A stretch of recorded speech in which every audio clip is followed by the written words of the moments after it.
Here is a very healthy and productive exercise for the imagination. Something that you should do daily. Daily relive the day as you wish you had lived it, revising the scenes to make them conform to your ideals. For instance, suppose the day's mail brought disappointing news. Revise the letter. Mentally rewrite it and make it conform to the news you wish you had received. Or suppose you didn't get the letter you wish you had received.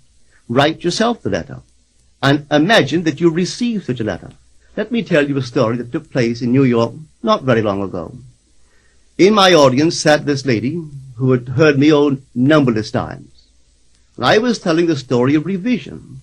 That man, not knowing the power of imagination, he goes to sleep at the end of his day, tired and exhausted, accepting as final all the events of the day.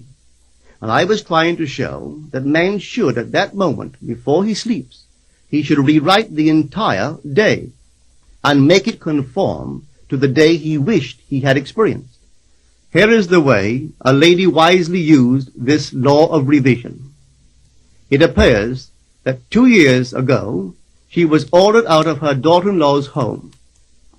For 2 years, there was no correspondence. She had sent her grandson at least 24 presents in that interval, but not one was ever acknowledged. Having heard the story of revision, this is what she did. As she retired at night, she mentally constructed 2 letters. One she imagined coming from her grandson, and the other from her daughter-in-law. In these letters they expressed deep affection for, and wondered why she had not called to see them. This she did for 7 consecutive nights, holding in her imaginary hand the letter she imagined she had received, and reading these letters over and over until it aroused within her the satisfaction of having heard. Then she slept. On the 8th day, she received a letter from her daughter-in-law. On the inside there were 2 letters, one from her grandson and one from the daughter-in-law. They practically duplicated the imaginary letters that this grandmother had written to herself 8 days before. This art of revision can be used in any department of your life. Take the matter of health. Suppose you were ill. Bring before your mind's eye the image of a friend. Put upon that face an expression which implies that he or she sees in you that which you want the whole world to see. Just imagine he is saying to you that he has never seen you look better, and you reply, I have never felt better. Suppose your foot was injured. Then do this. Construct mentally a drama which implies that you are walking, that you're doing all the things that you would do if the foot was normal, and do it over and over and over until it takes on the tones of reality. Whenever you do in your imagination that which you would like to do in the outer world, that you will do in the outer world.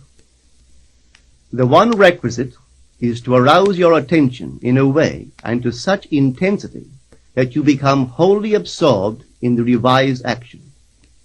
You will experience an expansion and refinement of the senses by this imaginative exercise, and eventually achieve vision in the inner world. The abundant life promised us is ours to enjoy now, but not until we have the sense of the Creator as our imagination can we experience it.